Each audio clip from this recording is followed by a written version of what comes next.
It seems to me there are two different ways to come at this movie. Either this is a decent return to the Marvel movies of yore, with less humor, a slower paced story, and a slightly more mature take on the personal struggles of heroes. Or it's a disappointing departure from the formula established in the newer Marvel movies and series, with, again, less humor, more serious characters, and far less frantic energy. I think it's been steadily great since Endgame. I've been seeing a lot of the latter sentiment in the early reviews from both critics and self described Marvel fans, though there are some constants like the awkward fight scenes, patchy CGI, and obvious jank resulting from numerous reshoots that seem to have found common ground in any camp. For my part, I walked into this film expecting a stinking pile of trash. I was never on board with turning Falcon into Captain America, and I'm still not after seeing this film. I skipped Falcon and the Winter Soldier partly because of that, but mostly because I was fed up at Marvel's direction. Captain America was and always will be Steve Rogers. Falcon was a cool character in his own right, and never needed a rebranding. Honestly, without this channel, I probably never would have given this thing a chance. And yet, with that initial bias and low expectations, I have to say this movie surprised me.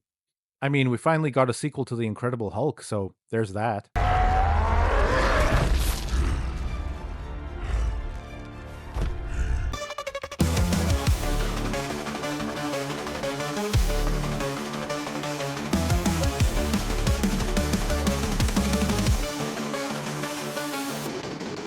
You asked for me.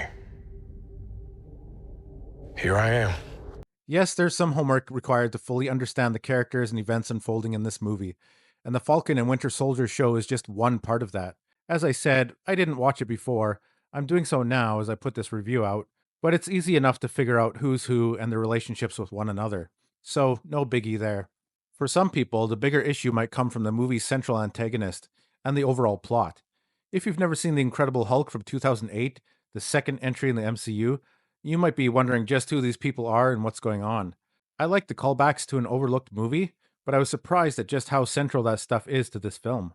The plot essentially revolves around the new US President Thaddeus Ross, played by Harrison Ford, attempting to navigate geopolitical tensions while trying to bring the new Captain America into the fold in order to further his goals, when an assassination attempt occurs in a very Manchurian candidate sort of way, hinting at a deeper, more sinister plot.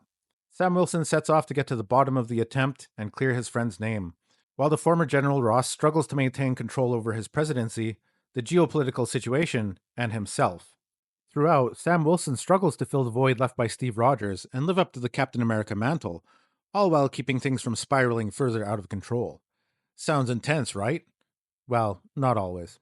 Let's talk issues, other than Captain Falcon himself. I mean, you know if you like or hate that idea right off the bat.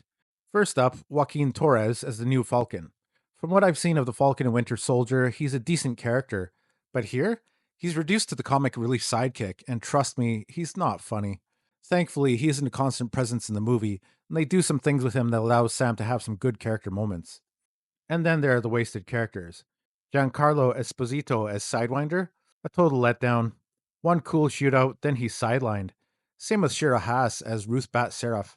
They turned Sabra from a mutant in the comics into an ex-Black Widow operative here, and I'm not really sure why. But she doesn't add much to the story, except for some hilariously unrealistic fight scenes. Marvel took that meme about 5'2", 100-pound women tossing soldiers around twice their size very literally. The action? A mixed bag. Sam's flight scenes when he's airborne are exciting and fit the character. Think Top Gun, but superhero style. But the hand-to-hand combat? Clunky and slow, especially compared to the snappy melees in past Captain America movies. Anthony Mackie just feels bulkier and more sluggish than Chris Evans. And don't get me started on Sam's durability. He's a regular guy, no super serum. Yet he survives explosions, stabbings, and Hulk-level hits like it's nothing. There's some excuse about Kevlar as well, but it seems like an offhand comment that was added later when someone realized how ridiculous things were getting. In terms of the villains, there's a throwback to the Incredible Hulk. The initial menace of the antagonist wears off as time goes on, and his plan just seems overly complicated for what he's trying to achieve. There are a lot of logical loopholes and quite a bit left unexplained that seems pretty important to understanding how he achieves what he does. I won't say much more to avoid spoiling it. He isn't the best Marvel villain, but he's miles better than Ronin or Darben. On a technical level, issues from the numerous reshoots are evident. There's some obvious green screen at times, and the CGI can vary in quality. The pacing of the film does feel slow in the first half, with the second half definitely feeling punchier and more engaging, and the ending was pretty unsatisfying. And yet, there were a lot of positives that offset some of this nonsense, or at least made it palatable in the bigger picture. Anthony Mackie does a great job as Sam Wilson. The movie doesn't shy away from his struggles with filling Steve Rogers' shoes, and that emotional weight works. He's not trying to be Steve, he's trying to be his own version of Captain America, and that's refreshing. I didn't think the movie would take such a nuanced approach to his character. Anthony Mackie was always good as the Falcon, and he feels the same here, just front and center. He has some heartfelt moments, especially with another character who pops up briefly for a cameo. These scenes do help to round out Sam Wilson as a character, and I thought they were done really well, except when the best speech of the movie is immediately undercut by an unnecessary joke in typical Marvel fashion. This was fun!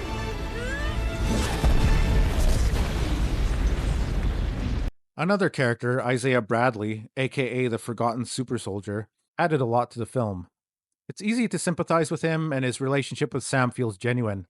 His plight adds some personal stakes to the movie, beyond just another world scale threat, and his performance really stood out for the little time he had on screen. And then there's Harrison Ford as President Thaddeus Ross. I thought this character was going to be some veiled political analogy phoned in for a paycheck, but he's much more than that. The ex general struggles with his daughter's alienation, the ghosts from his past, and his past actions, and the weight of the presidency amid a geopolitical crisis. He's not just a one note character, thankfully.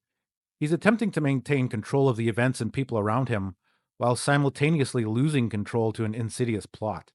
I thought Harrison Ford was just as good, if not better, than Anthony Mackie in terms of dramatic intensity and outright screen presence.